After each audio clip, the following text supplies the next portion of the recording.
వృత్తిపరమైన ఆలోచనలు, బరువు బాధ్యతలు మరింతగా పెరుగుతాయి. శారీరక అలసట, మానసిక అలసట మరింతగా పెరుగుతుంది. చేయాలన్న ఉత్సాహం ఉన్నప్పటికీ, కోరిక ఉన్నప్పటికీ అది నెరవేరే మార్గం గాని, అది పూర్తయ్యే మార్గం గాని ఇప్పట్లో కనిపించకపోవచ్చు. ఈ రకమైనటువంటి సమస్యలతో సతమతం అవుతారు. ఏ పనికైనా, ఏ వ్యవహారానికైనా, ఏ మంచి జరగాలన్నా, చెడు జరగాలన్నా కాస్తంత వ్యవధి పట్టబోతోంది అన్న విషయాలను మీరు గ్రహించుకోగలుగుతారు. ప్రయత్న లోపం లేకుండా యథాతథంగా మీరు చేసే పనులను పూర్తి చేసే ప్రయత్నం చేయండి. తద్వారా వచ్చే మంచి ఫలితాలను మీరు ఉత్తరుత్తర అందుకోగలుగుతారు. కొత్త ప్రాజెక్టుల కోసం చేసే ప్రయత్నాలు అనుకూలంగా ఉంటాయి. వృత్తిరీత్యా విదేశీ ప్రయత్నాలు, విదేశాలలో స్థిరత్వం కోసం చేసే ప్రయత్నాలు, విదేశాల నుండి ప్రాజెక్టులు రావటం కోసం మీరు చేసే ప్రయత్నాలు అనుకూల దిశలో ఉంటాయి. మీ సంస్థలోకి కొత్త వాళ్ళని చేర్చుకుంటారు. ఉపాధి అవకాశాలు పెంచే విధంగా మీ ఆలోచనలు ఏర్పడతాయి. ఈ వారం స్త్రీలకు గైనకాలజీ, హార్మోనల్ ఇంబ్యాలెన్సెస్ అయ్యే అవకాశం ఉంటుంది. తగు జాగ్రత్తలు అవసరం. వృత్తిరీత్యా, వ్యాపార రీత్యా నూతన అవకాశాలను అందుకోగలుగుతారు. మంచి విషయాలను గ్రహించుకోగలుగుతారు. ఏదో కొంతమంది మాత్రం మీ మీద అసూయ, ద్వేషంతో ఏవేవో మాట్లాడినప్పటికీ వాటన్నిటిని మీరు లెక్క చేయొద్దు. కొంతకాలం వీటితో బాధపడే అవకాశం ఉంది.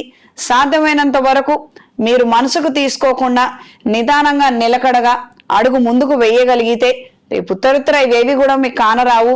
ఇది గ్రహించి మెలగండి. వాళ్ళేదో అన్నారు, వీళ్ళేదో అన్నారు, మన పరిస్థితి ఇలా అయిపోయిందని మాత్రం చింతించొద్దు. ఇది ద్వితీయ వివాహం చేసుకునే వారికి వర్తిస్తుంది. వ్యాపార రీత్యా ఎదగాలనుకునే వాళ్ళకి వర్తిస్తుంది. ఇదేమైనా కూడా కొంచెం మాటలు వింటారమ్మా, మీరు మాత్రం డిస్టర్బ్ అవ్వద్దు. దూర ప్రాంత ప్రయాణాలు అంతంత మాత్రంగా ఉంటాయి.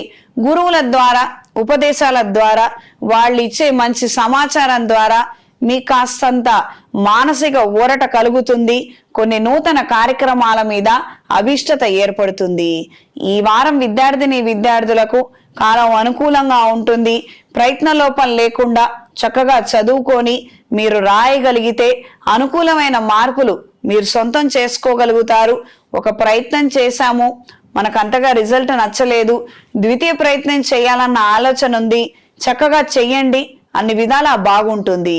ఈ వారం మీనరాశి వారికి కలిసొచ్చే రంగు నీలం, కలిసొచ్చే దిక్కు తూర్పు, కలిసొచ్చే సంఖ్య 6. ఈ రాశిలో జన్మించిన వారు ఈ వారం గోపూజ సేవా కార్యక్రమాలు చేసుకోగలిగితే విశేషమైన ఫలితాలు సంప్రాప్తిస్తాయి. వస్త్రదానాన్ని చేయండి, మంచి ఫలితాలు సంప్రాప్తిస్తాయి. ప్రత్యేకంగా ఈ మాసంలో చేసుకోదగిన పూజలు, పర్వదినాల గురించి స్పెషల్ ఎపిసోడ్ రిలీజ్ చేశాను. అందులో ఉన్నటువంటి పరిహారాలని పాటించండి.